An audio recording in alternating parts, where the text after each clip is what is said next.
At 1 minute past midnight on July 27th, a file quietly appeared on the internet. 1.4 terabytes. Completely free. Inside that file was the most powerful artificial intelligence any person on Earth is allowed to own. 2.8 trillion parameters. And here's the twist, because the company that built it had already stopped taking new customers weeks earlier, since demand had nearly melted their own computers. In the next 8 minutes, you will see how a compute-starved research lab in Beijing quietly built and released the largest open AI model in all of recorded history. You'll see the architectural trick that makes a 3 trillion class brain affordable to run. And honestly, it's genuinely clever. And you'll see the fine print almost nobody read. What free actually means, and why America's top labs responded within 24 hours. To understand why this release matters, you need to know who Moonshot AI was 18 months ago. In short, yesterday's news. They'd been one of China's hottest AI startups, backed by Alibaba, founded by a Carnegie Mellon researcher named Yang Zhilin. Then DeepSeek happened, ate the entire spotlight, and Moonshot's star faded fast. Most of the industry quietly wrote them off completely. So they made the oldest and boldest bet in all of technology. Because if you're behind the leaders, you don't build something slightly better, you build something completely absurd. On July 16th, they unveiled Kimi K3, 2.8 trillion parameters, larger than anything open before. A 1 million token context window, meaning it can hold entire code bases in its head at once. Native vision, always-on reasoning, and one single promise made the whole industry lean in at once. Because within just 10 days, the complete model weights would be released free for anyone on Earth. Now, 2.8 trillion parameters sounds like a machine that only a wealthy nation-state could ever afford to run. So here is the genuinely clever part of it. K3 doesn't use its whole brain at once. So picture a stadium filled with 896 specialist experts waiting inside. For every single word the model processes, only 16 of those 896 experts actually stand up and do the work, roughly 2% of them. The rest stay seated, costing almost nothing. The industry calls this a mixture of experts, and Moonshot pushed it further than anyone. They added 2 inventions of their own. A new attention system called Kimi Delta Attention and something called Attention Residuals. Skip the math entirely, because the outcome is that K3 converts raw computing power into usable intelligence about 2.5 times more efficiently than before. And that efficiency isn't a luxury. Chinese labs live under American chip export controls. They cannot brute force their way to the frontier. So, constraint itself became the strategy, because when you cannot buy more computing power, you engineer your way around it, and then you give the result away.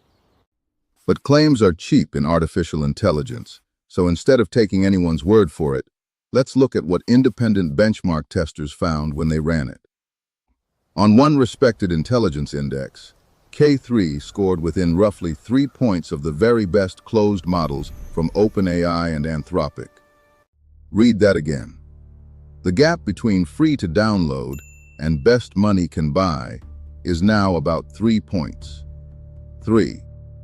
And in one blind coding arena where thousands of developers vote without knowing which model built what, K3 took outright first place in front-end development. The market voted too. 3 days after launch, Moonshot stopped accepting new subscriptions entirely. Demand had overwhelmed their computing capacity. Think about how strange that is. A company turning away paying customers, the week of its biggest launch, because too many wanted in. To be fair, Moonshot openly admits the rough edges, because the model can be overeager, and its polish still trails the very best American systems. But on the work that matters, long coding sessions, agents, and huge documents, this thing plays in the top tier. Then came the promised due date, and Moonshot actually delivered ahead of schedule, pushing the complete model weights live the very evening before their public deadline. 1.4 terabytes sitting on a public server, compressed with aggressive 4-bit quantization just to squeeze it into a downloadable size. Within a single day, cloud platforms were offering one-click hosting for it, and one determined tinkerer even got the model limping along on a MacBook at home. Now for the fine print, because first of all, this is open weights rather than open source, which simply means you get the finished trained brain, but never the actual training recipe behind it. Second, the license is custom and free for individuals and startups, while giant platforms reselling it at scale owe Moonshot a deal.